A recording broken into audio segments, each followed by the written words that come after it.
ए आई, झाला का नाश्ता? कधी नाश्ता देणार आहेस? मला किती उशीर झाला आहे. जरा तुझे हात घाईघाईमध्ये चालव. प्रीतम जोरजोरात ओरडत आईला म्हणजेच शालिनीताईंना विचारत होता. करते आहे, थोडा वेळ थांब, त्यांनी स्वयंपाकघरातूनच सांगितले. अजून किती वेळ थांबू आता? हे तुझे रोजचेच झाले आहे. मला तुझ्यामुळे रोजच उशीर होत आहे. आता प्रीतमचा आवाज खूप चढला होता. तेव्हा शालिनीताई म्हणाले, अरे बाळा, मला सकाळी उठायला थोडा उशीरच झाला, त्या अपराधी स्वरात बोलल्या. तेव्हा प्रीतम लगेच म्हणाला, लवकर उठत जा ना मग. तुझ्यामुळे मला ऑफिसमध्ये रोज बॉसचा ओरडा ऐकायला लागतो. ते सगळ्यांसमोर माझा डायरेक्ट अपमानच करतात. त्या दोघांचा संवाद अशोकराव पेपर वाचत वाचत ऐकत होते. ते काही बोलायला तोंड उघडणार तोच शालिनीताईंनी तोंडावर बोट ठेवून त्यांना गप्प राहण्याची खूण केली. आपल्याच नादात असलेल्या प्रीतमला ते दिसलेही नाही. तेवढ्यात प्रीतमची बायको पूजा खाली आली. तेव्हा तो पूजाला म्हणाला, पूजा, नाश्ता तयार आहे, खाऊन घे पटकन. मला आधीच उशीर झाला आहे. तू नंतर कितीही बोललीस तरीही मग मी तुला ऑफिसला सोडणार नाही. प्रीतमने त्याच्या बायकोला ठणकावून सांगितले.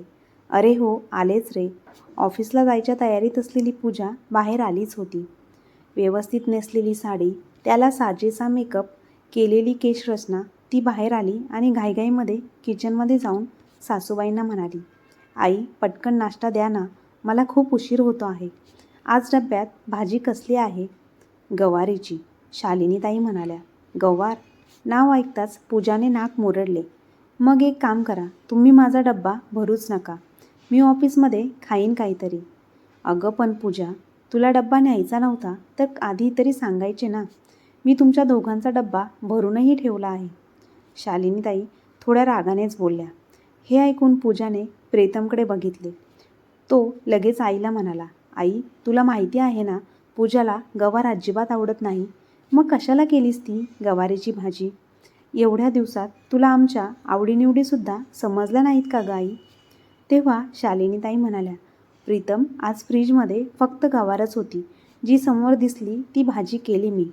एवढ्या सकाळी सकाळी आणि घाईघाईमध्ये दुसरं तरी काय बनवणार होते मी? प्रीतम आणि पूजा, तुम्हा दोघांनाही मी सांगतो की तुम्हाला ना ज्या भाज्या आवडतात तो भाजीपाला भाजी मार्केटवरून आणून ठेवत जा. म्हणजे रोज सकाळी भाजीवरून हा आरडाओरडा होणार नाही. न राहून अशोकराव बोलले. त्यावर लगेच प्रीतम म्हणाला, बाबा, आम्हाला वेळ तरी असतो का या सगळ्या छोट्या मोठ्या गोष्टी बघायला? आम्ही दोघेही आमच्या ऑफिसच्या कामात किती बिझी असतो ते तुम्हाला दिसत नाही का? रोज घरी यायला आम्हाला किती लेट होतो. कधी जाणार भाजी मार्केटमध्ये भाज्या बघायला? अशी कामे आम्हाला सांगत जाऊ नका. तेव्हा अशोकराव म्हणाले, अरे प्रीतम, दर शनिवार रविवार तुम्ही फिरायला जायला नाहीतर पिक्चरला जायला वेळ असतो का तुम्हाला? प्रकरण आपल्या अंगलट येत आहे हे बघून पूजा म्हणाली, मला उशीर होतो आहे, मी निघते. आई, सई अजून झोपली आहे, ती उठल्यावर तिचे आवरून ठेवा. आणि बाबा, आज रिक्षावाला येणार नाही, मग आज तिला सोडवायला आणि आणायला लागेल. प्रीतम, येतोच ना? पूजा उठून निघाली सुद्धा. प्रीतमही तिच्या पाठोपाठ निघाला. अरे, चहा तरी घेऊन जा. शालिनीताई बोलेपर्यंत प्रीतम आणि पूजा घराबाहेर पडले सुद्धा. अरे देवा, दोघे चहा न पिताच गेले. शालिनीताई हळहळल्या. त्यांना खूप वाईट वाटलं. दोघेही काही न खाता पिता गेले म्हणून. साधा चहासुद्धा त्यांनी घेतला नाही. तेव्हा अशोकराव शालिनीताईंना समजावत म्हणाले, काही वाईट वाटून घ्यायची गरज नाही. ऑफिसमध्ये खातील व्यवस्थित. आणि तुला बोलता येत नाही सुनबाईला? त्या पूजाला सकाळी एवढा नट्टापट्टा करायला वेळ असतो, पण साधा स्वतःचा डब्बा भरायलासुद्धा वेळ नसतो तिच्याकडे.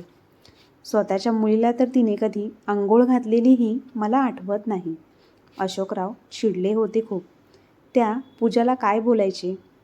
इथे आपला लेकच आपली किंमत करत नाही, ती तर लोकाची पोर आहे हो. ते म्हणतात ना, आपलेच नाणे खोटे, मग इतरांना काय बोलणार? शालिनीताई नाश्त्याच्या उष्ट्या डिश उचलत बोलल्या.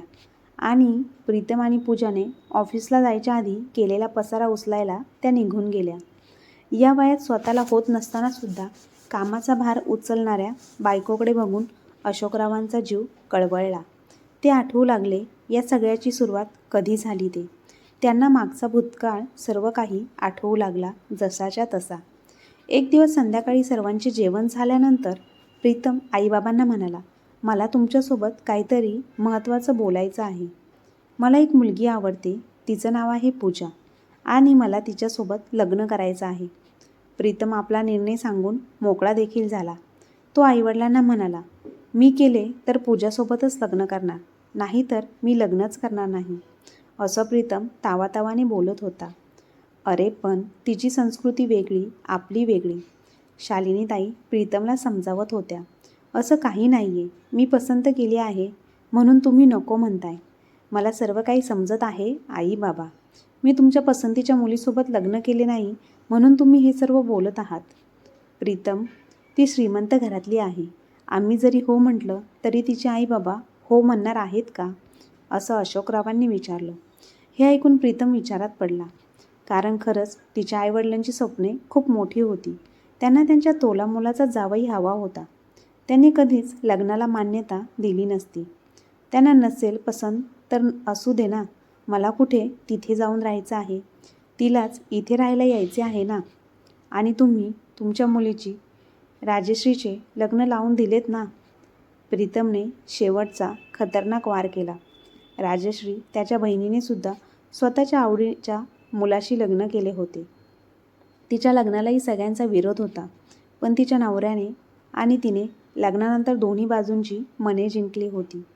अरे पण नाही आणि बिन नाही. मी उद्याच रजिस्टर ऑफिसमध्ये जाऊन नोटीस देऊन येतो, असे प्रीतमने ठणकावून सांगितले. मनात नसतानाही शालिनीताई आणि अशोकराव लग्नाच्या तयारीला लागले. पूजा प्रीतमच्या बाकीच्या फ्रेंड सर्कलसोबत आधीही घरी येऊन गेली होती.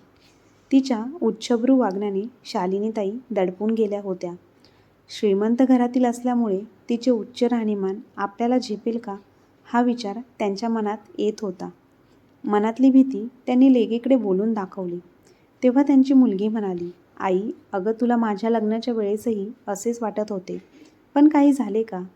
मी नाही का माझ्या सासरी सुखी? तुला तर आपल्या जावयाला कुठे ठेवू आणि कुठे नको असे होते. तसेच प्रीतमचेही होईल.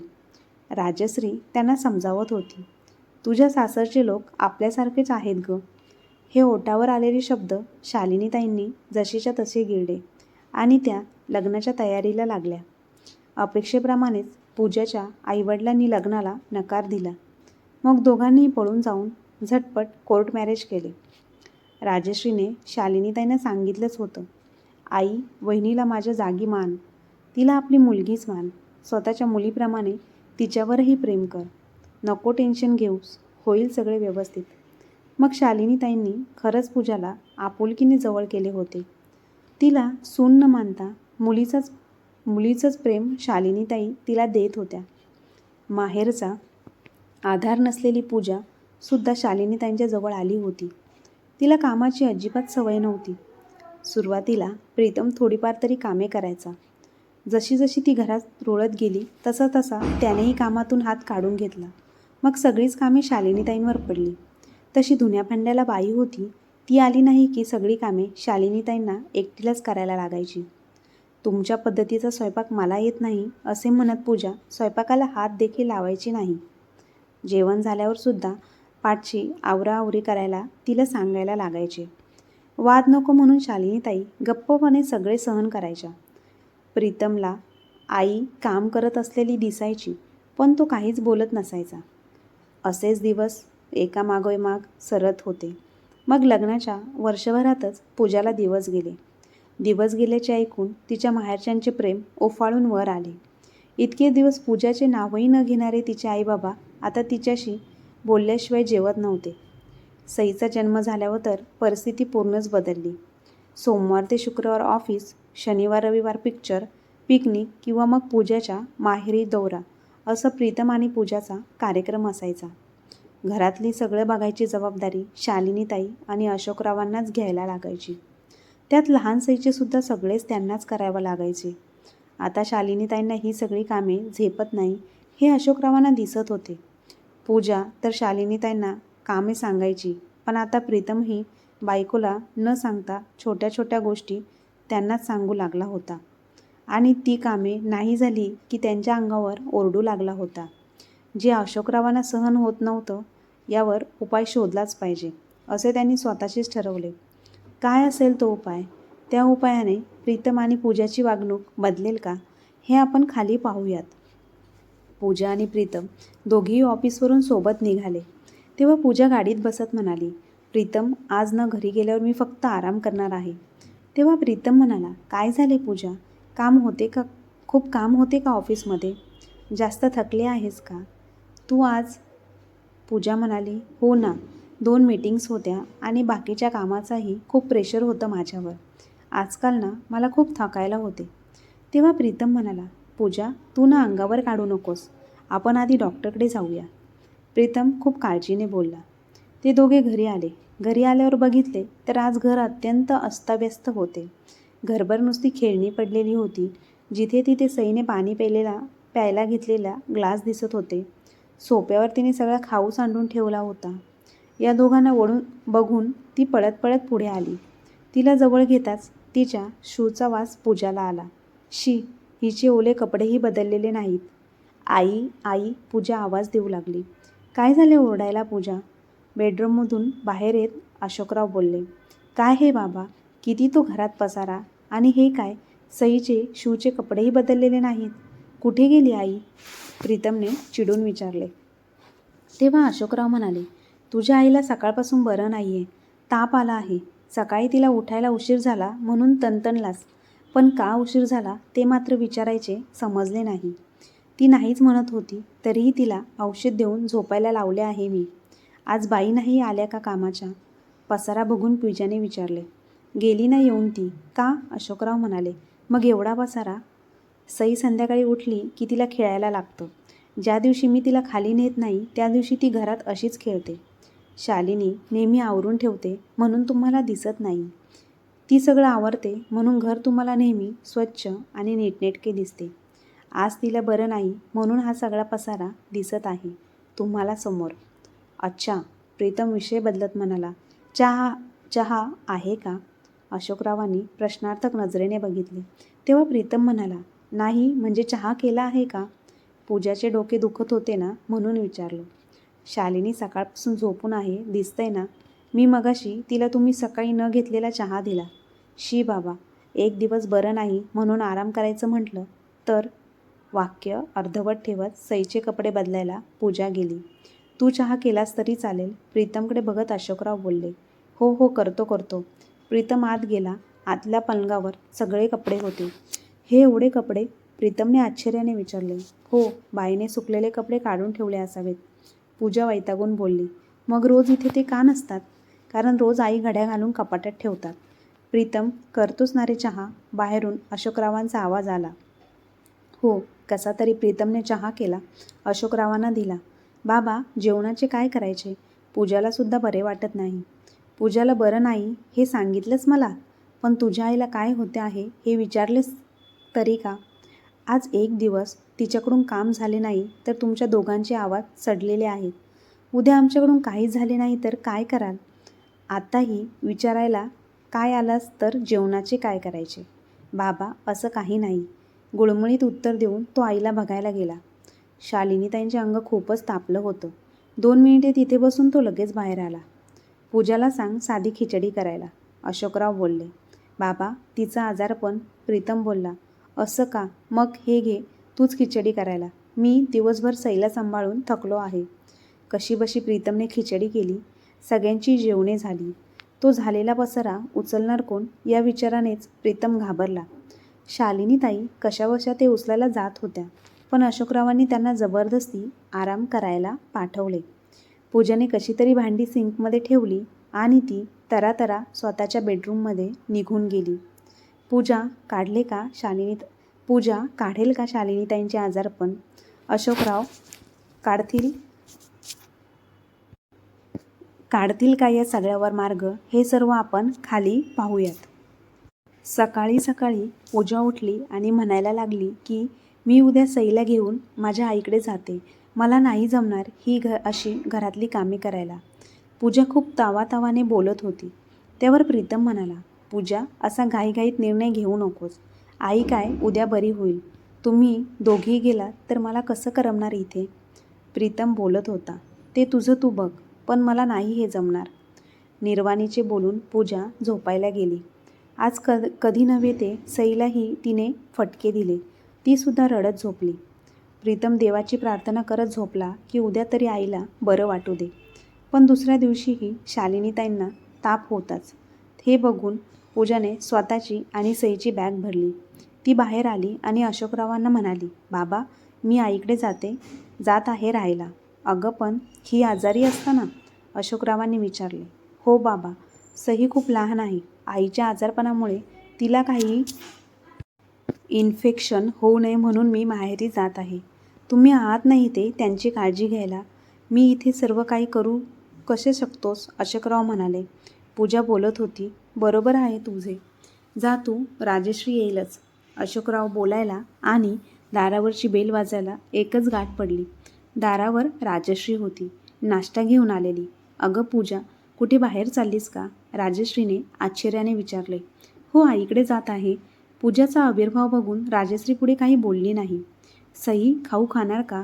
काय आहे? इडली. यस. सईचे खाऊन होईपर्यंत राजश्रीने आईवडिलांना सुद्धा नाश्ता दिला. प्रीतम आणि पूजाने सुद्धा खाऊन घेतले. आईंना बरं वाटलं की येईनच असे म्हणत पूजा बाहेर पडली. तिच्या पाठोपाठ प्रीतमसुद्धा ऑफिसला जायचे म्हणत गेला. घरातला पसारा बघून राजश्रीने काही न बोलता घर आवरायला घेतले. त्यानंतर राजश्री बाबांना म्हणाले, बाबा मी आता ऑफिसला जाते आणि परत संध्याकाळी येते. आणि तुझ्या घरी? अशोकरावांनी तिला विचारले. होईल मॅनेज, तुम्ही काळजी करू नका.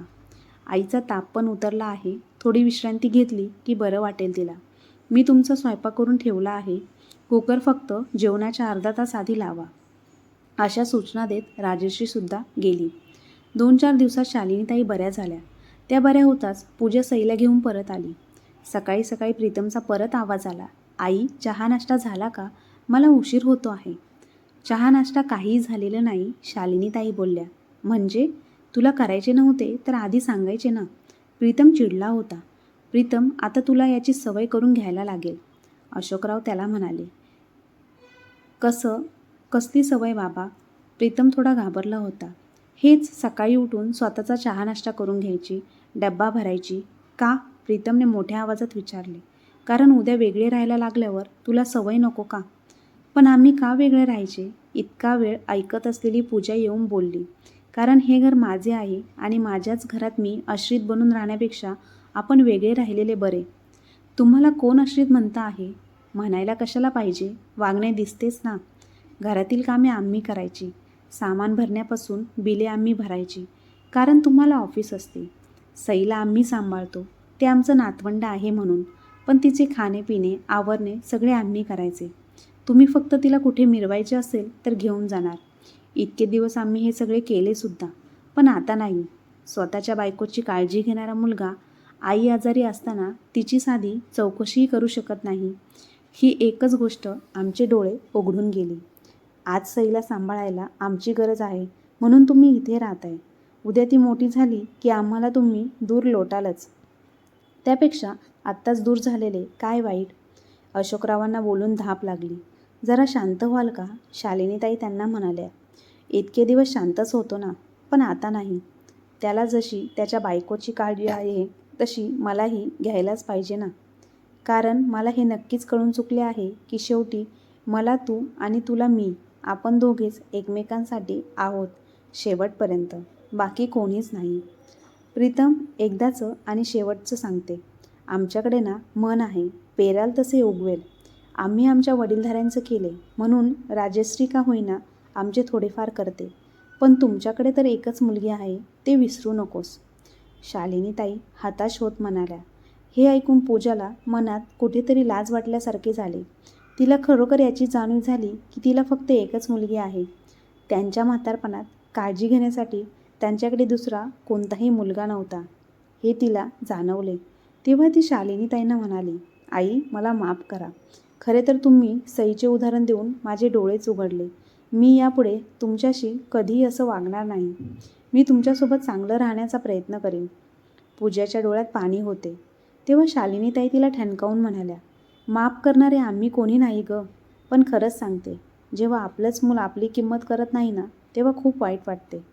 आपण त्यांच्यासाठी कष्ट घेतो, त्यांना एवढे शिकवतो. आपलं कर्तव्यच असतं म्हणा ते, कारण आपल्या सुखासाठी आपण त्यांना जन्म दिलेला असतो. ते आपले हक्क बजावून घेतात, पण स्वतःच्या कर्तव्याची वेळ आल्यावर ते जेव्हा पाठ फिरवतात ना, तेव्हा आपल्या खोट्या नाण्याची फार लाज वाटते बघ. शालिनीताई त्यांच्या मुलाकडे प्रीतमकडे बघत बोलल्या. तेव्हा पूजा म्हणाली, आई, आम्हाला तुमच्यापासून दूर करू नका. तेव्हा शालिनीताई म्हणाल्या, नाही सुनबाई, माझ्या भविष्याचा निर्णय मी स्वतः घेणार. तू नाही, समजलंस? मी आता पुन्हा भावनेच्या भरात अडकेल तर तुम्ही दोघेही पुन्हा तेच चालू कराल. तुम्ही दोघे मस्त मजेत ऑफिसला जाल, फिरायला जाल आणि मी तुमची मोलकरीण म्हणून घरातच काम करत राहील. परंतु आता असं होणार नाही. आमच्या या उतार वयात आम्ही दोघेही आमच्या मनाप्रमाणे आमचं आयुष्य जगणार आहोत. तुम्ही दोघेही वेल सेटल आहात. कुठेही बाहेर भाड्याने रूम घ्या आणि तिथे राहा. तुमच्या मुलीला नीट सांभाळा आणि स्वतःच्या जबाबदाऱ्या स्वतः पार पाडा. आम्ही दोघेही लहानपणापासून तुमचं सर्व काही करून आणि आता म्हातारपणातही तुमच्या हाताखाली नोकर बनून आम्ही थकलो आहोत. आता आम्हाला खऱ्या अर्थाने आरामाची गरज आहे. त्यामुळे तुम्ही इथून निघून जाणे हाच माझा शेवटचा निर्णय आहे. शालिनीताई आपला निर्णय ठामपणे सांगतात. त्यावर प्रीतम म्हणाला, आई, नको गं असं टोचून बोलूस. मी चुकीचं वागलो, आता यापुढे असं वागणार नाही, असे तुला मी वचन देतो. परंतु शालिनीताई आपल्या मुलाच्या प्रेमात वाहल्या गेल्या नाही आणि ते दोघे शांतपणे त्यांच्या रूममध्ये निघून गेले, त्यांचा लास्टचा निर्णय ऐकवून.